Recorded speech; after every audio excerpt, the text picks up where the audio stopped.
ఇంకా విషయం ఏంటంటే ఇలా నమస్తే తెలంగాణ పత్రిక ఎడిచిన కథం చేసి అంటే బీజేపీ బీఆర్ఎస్ పార్టీల కంటే ఎక్కువ దెబ్బ నమస్తే తెలంగాణ పడ్డది. ఇప్పుడు ఈమె వార్త రాయలేని పరిస్థితి, ఏం చేయాలో అర్థమవుతుంది. ఇదిగో నమస్తే తెలంగాణ ఎడిషన్ మొత్తం కనిపిస్తూనే లేదు, టుడే నో ఎడిషన్ అని పెట్టింది.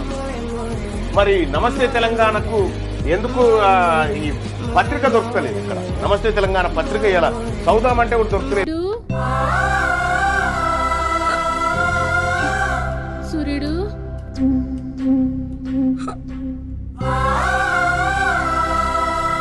వేగిరారా, అవతల బస్ కి యాలైపోతుంది.